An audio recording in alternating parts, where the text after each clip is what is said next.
Today we're going to explore one of the most critical parameters in microfluidic systems, shear stress. This seemingly simple mechanical force plays a profound role in controlling cell behavior, endothelial function, and mechanotransduction pathways. Understanding and engineering shear stress is absolutely essential for creating physiologically relevant organ-on-a-chip platforms. Let's start with the fundamentals. What exactly is shear stress? Shear stress is defined as the tangential force per unit area exerted by a flowing fluid on a surface. It arises from velocity gradients in the fluid. Mathematically, shear stress tau equals the dynamic viscosity mu times the velocity gradient, du by dy. This is the rate at which velocity changes perpendicular to the flow direction. Here's an analogy. Imagine dragging your hand through water. The faster you move your hand, the more resistance you feel. That resistance is related to shear stress. The water molecules closest to your hand move with it, while those farther away move slower, creating a velocity gradient. In a microchannel, fluid velocity is highest at the center and zero at the walls, creating a parabolic velocity profile. Cells attached to the channel walls experience this velocity gradient as shear stress. Now you might ask, why does shear stress matter so much for cells? After all, cells evolved in mechanical environments. The answer is that cells are exquisitely mechanosensitive. They have evolved sophisticated machinery to sense and respond to mechanical forces in their environment. Consider endothelial cells that line our blood vessels. These cells experience continuous shear stress from blood flow throughout our entire lives. This mechanical stimulus is not just background noise, it's a critical regulatory signal. In arteries, physiological shear stress ranges from about 10 to 70 dynes per square centimeter. That's roughly 1 to 7 pascals in SI units.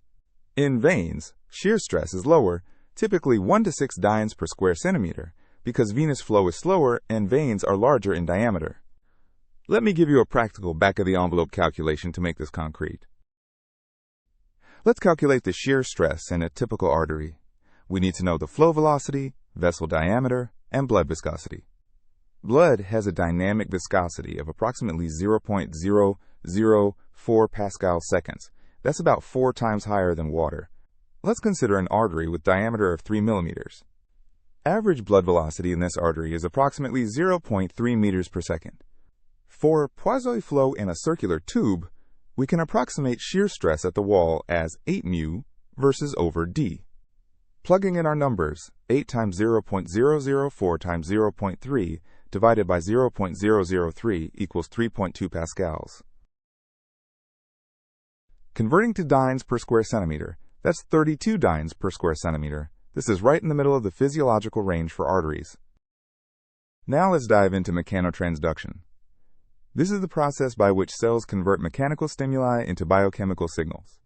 Cells don't have a single shear stress sensor. Instead, they use multiple mechanosensors working in concert. In endothelial cells, the primary mechanosensors include glycocalyx, ion channels, cell-cell junctions, and the cytoskeleton. Here's a simplified view of an endothelial cell under flow. The glycocalyx, a sugar protein coating on the cell's surface, is the first structure to encounter flowing fluid. It acts like molecular hairbrush that transmits force to the cell membrane. Ion channels embedded in the membrane can be directly activated by membrane deformation.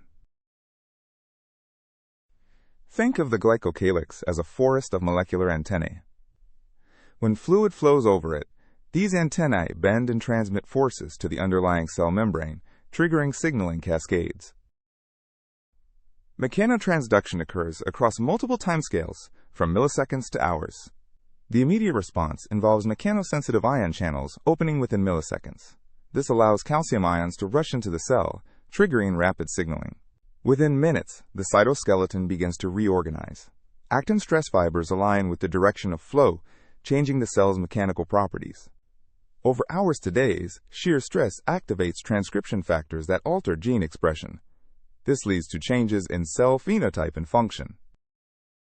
Several key signaling pathways are activated by shear stress. These regulate critical endothelial functions.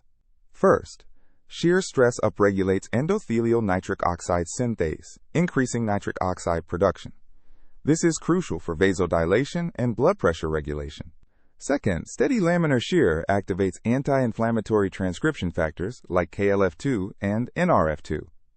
These protect against atherosclerosis. Conversely, disturbed or oscillatory flow activates pro-inflammatory pathways like NF-kappa B, promoting atherosclerotic plaque formation. This mechanistic understanding explains a clinical observation. Atherosclerotic plaques preferentially form at arterial branch points and curvatures where flow is disturbed, not in straight sections with steady laminar flow. Here's a critical point that engineers must understand. Both the magnitude and the temporal pattern of shear stress matter tremendously. Laminar steady shear stress is atheroprotective. It promotes endothelial health, alignment, and barrier function.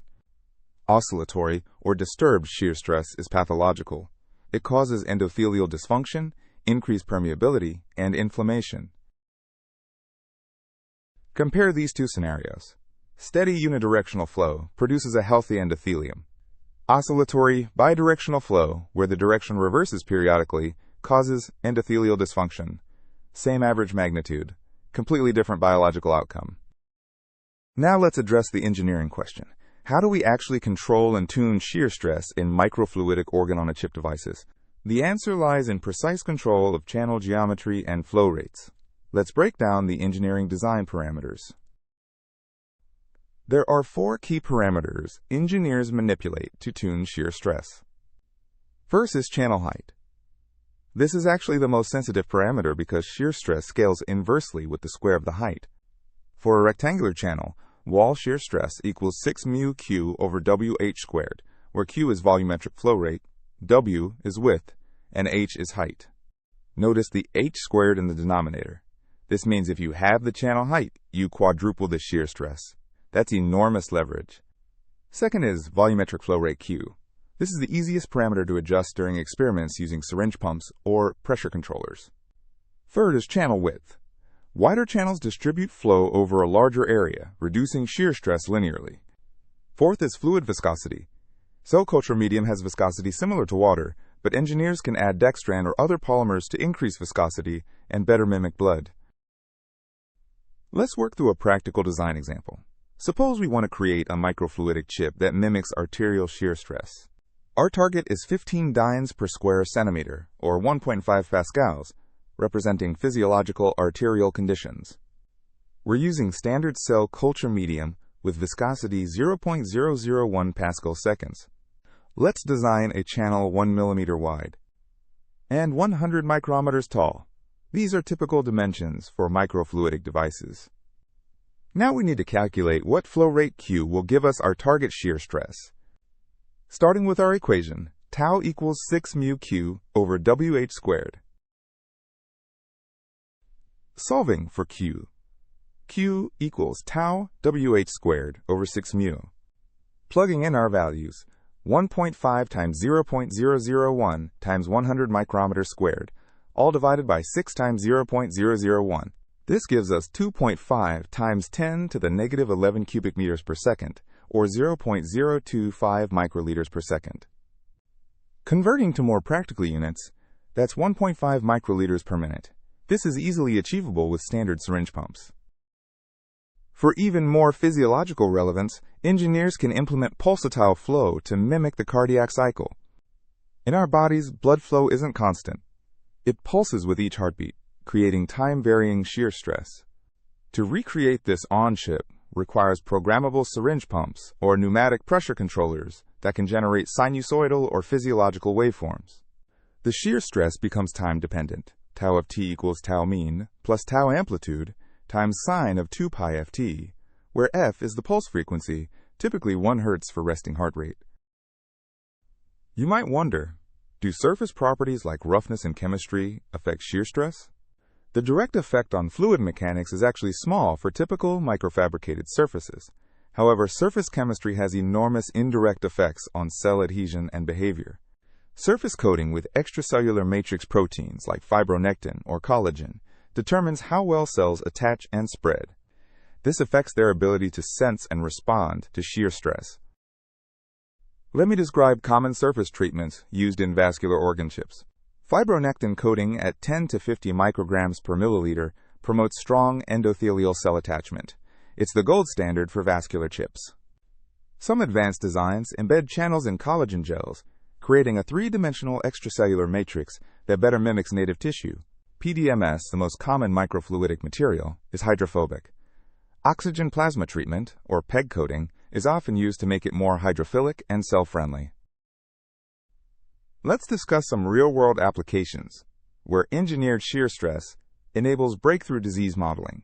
First, atherosclerosis on a chip. By creating regions of disturbed flow alongside regions of laminar flow on the same chip, researchers can directly compare healthy versus disease-prone endothelium.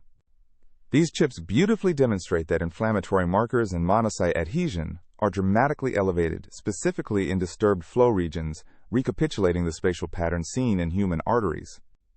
Second, thrombosis studies. High shear stress can activate platelets and trigger clot formation. Microfluidic devices with stenotic constrictions recreate pathologically high shear regions.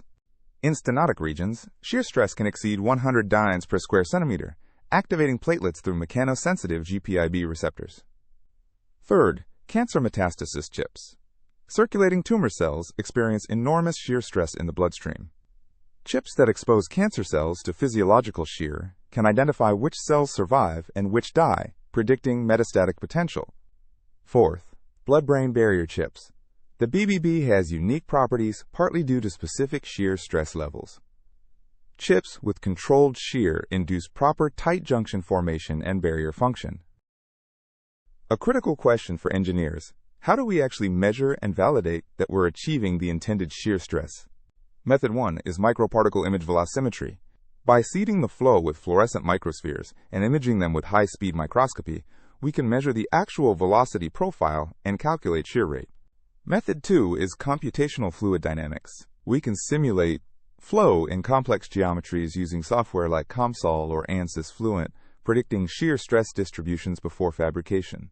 Method 3 is biological validation. Cell alignment, nitric oxide production, and gene expression serve as functional readouts confirming cells are experiencing expected shear stress. Under steady laminar shear above 10 dynes per square centimeter, endothelial cells elongate and align parallel to flow within 12 to 24 hours. This is a reliable qualitative indicator. Let's explore an advanced concept: creating controlled shear stress gradients within a single device. Why would we want gradients? To screen multiple shear stress conditions simultaneously in a single experiment, dramatically increasing throughput. One design strategy is to gradually vary channel height along the flow direction. As the channel gets shallower, shear stress increases proportionally. Here's a gradient channel design. The height gradually decreases from left to right, creating a continuous shear stress gradient. Cells at different positions experience different shear levels. Another strategy uses branching channels of different widths fed from a single inlet. Each branch experiences different shear stress based on its geometry and the flow split ratio. Let's honestly discuss the challenges and limitations engineers face. Challenge 1 is maintaining sterility. Microfluidic systems with pumps, tubing, and reservoirs are prone to contamination during days or weeks of culture. Challenge 2 is bubble formation. Air bubbles can nucleate in channels, disrupting flow and creating locally high shear that can damage cells. Challenge 3 is PDMS material properties. While convenient for prototyping, PDMS absorbs small hydrophobic molecules, complicating drug studies. Challenge 4 is cellular complexity. Real tissues contain multiple cell types in specific spatial arrangements.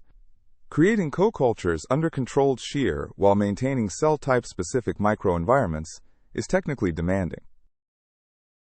Despite these challenges, exciting solutions are emerging. Three-dimensional bioprinting now enables fabrication of perfusible vascular networks with complex geometries. These can be endothelialized and subjected to controlled shear. Integration of sensors directly into chips allows real-time monitoring of oxygen, pH, and metabolites alongside shear stress control, providing unprecedented insight into cellular metabolism. Patient-derived induced pluripotent stem cells, differentiated into endothelial cells, can be cultured on chips under personalized shear stress profiles, enabling precision medicine approaches. Automated platforms with robotic fluid handling and high-content imaging are scaling up organ chip experiments from tens to hundreds of conditions, accelerating drug discovery. Let me synthesize why shear stress engineering is so critical. Shear stress is not merely a physical parameter to be controlled. It's a fundamental regulator of vascular biology that determines health versus disease. By precisely engineering shear stress in microfluidic systems, we create physiologically relevant models that bridge the gap between simple cell culture and animal models. Quantitative control over shear stress magnitude, pattern, and spatial distribution enables mechanistic dissection of mechanotransduction pathways. Applications span the full spectrum, from basic mechanobiology research to clinical translation in drug screening and personalized medicine. The future lies in multi-organ chips where multiple tissue compartments are vascularly coupled, with realistic shear stress in the interconnecting channels mimicking systemic circulation. Here's my final thought. Creating biomimetic systems requires us to engineer not just the biology, but the physics. We must quantitatively recreate the mechanical microenvironments that cells experience in vivo. Shear stress is perhaps the most important such parameter for vascular biology. Success requires true interdisciplinary collaboration between engineers who understand fluid mechanics, biologists who understand cell behavior, and clinicians who understand disease. The payoff is better disease models, better drug screening platforms, and ultimately better therapeutic outcomes for patients.